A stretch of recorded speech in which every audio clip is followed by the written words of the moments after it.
Welcome back to Daily Flash. The excitement is building for Hollywood's biggest night. The 96th Academy Awards are this weekend. So many categories out there, so we need a little help breaking down the races, and who better to help than this year's predictions than Emmy-winning film critic Jackson Murphy. He's welcoming to the show right now. Hi, Jackson, so glad to have you here.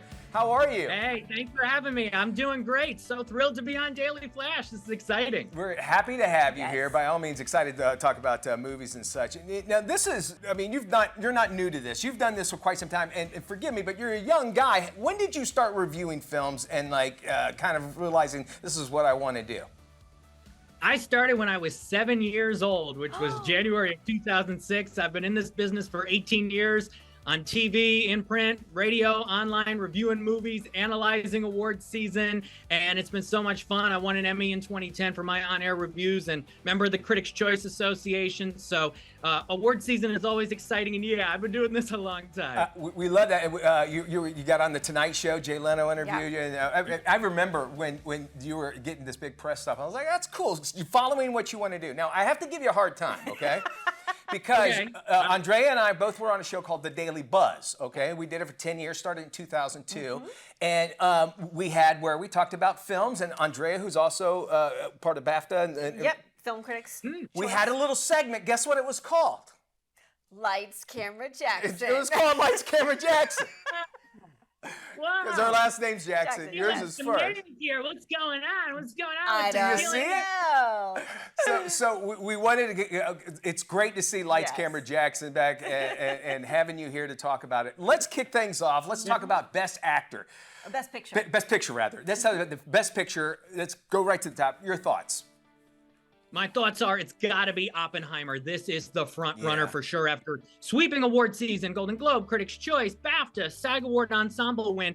I thought a few months ago maybe Barbie had a shot, but the way things are going, it's not going to be Barbie. It is going to be Oppenheimer, though I would love my #1 movie of the year, which I've got a card for here, The Holdovers. I would love to see The Holdovers, because this movie is incredible. It is my favorite, but the winner will be Oppenheimer. Okay. I love The Holdovers. I'm with you, Jackson, but I also loved American Fiction. That would be my, my other second favorite. What about Best Actor? Who's going to win this category?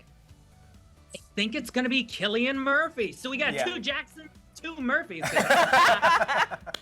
Cillian Murphy for Oppenheimer. He's incredible in this, though I love Paul Giamatti in The Holdovers as well, and he had some momentum with Golden Globe and Critics' Choice win, but Cillian getting that SAG win, getting that BAFTA win, and people watching Oppenheimer again and again throughout this award season, a movie that's 8 months old and still getting a lot of love, and they want to give it, I think, to the guy who plays Oppenheimer in the movie Oppenheimer, so Cillian Murphy will win the Academy Award on Sunday. All right, he got good money on that one. There we go. Best Actress category. Who do you think is going to take the trophy home?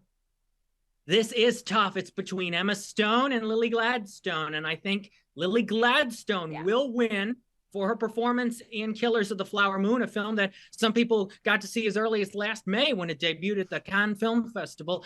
It could be Emma Stone. She just won Best Actress 7 years ago for La La Land. But off of this SAG win, I think it's Lily to win on Sunday for her role in the Martin Scorsese 3.5 hour, it was too long, 3.5 hour movie. It was a great film. I agree, 3.5 hours.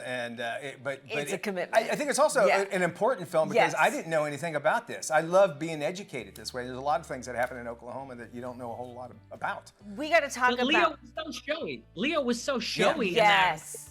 Not a huge fan of that Leo performance. Glad that the 5 Best Actor nominees are who they are this year. One of the most competitive categories, I think, is Best Supporting Actor and Actress. Let's talk about Best Supporting Actor. Who do you think will take this one? The guy who has swept all awards season, the guy on his 3rd nomination who will finally win, Robert Downey Jr. Nice to see him. Isn't Tony Stark Iron Man, though he was incredible as Tony Stark. One of the most iconic performances of all time. This is a good performance here in Oppenheimer. I don't see a Ryan Gosling upset. That could have happened maybe earlier in the award season, but it's not going to happen. Downey Jr. was nominated for Tropic Thunder 15 years ago, nominated for playing Charlie Chaplin, and he'll finally win Sunday. That'd be great. All right, let's change the chromosomes around. And how about the Best Supporting Actress? Da'Vine Joy Randolph is so good in The Holdovers. She should win, and she will win which will be a great moment for her career, for people who love this movie. She's just perfect every scene she's in. The interactions with Paul Giamatti, the other actors involved in the movie, fantastic. Emily Blunt, I'm thrilled she's finally an Oscar nominee after all these years. I was on The Tonight Show with Jay Leno with her. The first time I was on Jay in February 2011. We were talking about Romeo and Juliet and the Adjustment Bureau, and gosh, she should be a 5-time nominee and a 1-time at least winner by now. Thrilled she's nominated, but this is not her year. It is Dave and Joy Randolph. 100%. What about your pick for Best Director? Best Director, Christopher Nolan will win. I was going to say the same, yeah. Yeah, and interestingly, just 3 years ago, many people were upset at Christopher Nolan for saying, you got to go to the movies and see my movie Tenet, even though it was kind of dangerous to go to the movies in August and September of 2020. Right. And now people love Christopher Nolan again just 3 years later for this film, Oppenheimer, his second Best Director nomination after Dunkirk, which is still my favorite film of his, and he will win on Sunday. All right, the animated picture. So usually, everybody, when I was younger, I was like, that was the one you kind of want to look for because, you know, cartoons, you know, that sort of thing. But it's a whole different game now. Best animated picture. Your thoughts, Jackson? This is an incredible group. One of my jobs for the last 7-8 years, I'm an animation reporter for animationscoop.com. I love animation. And I think The Boy and the Heron will win. Hayao Miyazaki will win his second Best Animated Feature Oscar after Spirited Away from 2002. But you could see Spider-Man Across the Spider-Verse take this, though the previous Spider-Man animated movie won just 5 years ago. So I think that's going to be on a lot of Academy members' minds. My favorite of the group is Robot Dreams, a movie I love, a movie people will get to discover as it has sneak preview screenings this week and officially opens in North America at the end of May. I don't know why Neon is waiting so long. It's an incredible film. I hope Robot Dreams wins, but I think it will be Hayao Miyazaki for The Boy and the Heron. Jackson, we have about 30 seconds left with you. Let's talk quickly about snubs. Who do you think was the biggest snub this year? Supporting actor category, Glenn Howerton was unbelievable in Blackberry, a movie I hope people continue love that movie. to cover. Yes. Right. And Juliette Binoche in The Taste of Things. They put her up for supporting actress, though I would argue it's a lead role. She was really good, but so many strong performances did get nominated this year that I'm so glad that they're on the ballot and will be at the show on Sunday, which is going to be so much fun to watch. The show's an hour earlier this year. It's at 7 p.m. Yay. Eastern, so that'll be exciting but for sure. But it'll still go on for 5 hours. 100%, yeah. Correct. It'll still go on forever. That's so great for people who have to get up really early like we do, so we actually appreciate that. Jackson, where can folks find out more about you and your shows and your reviews?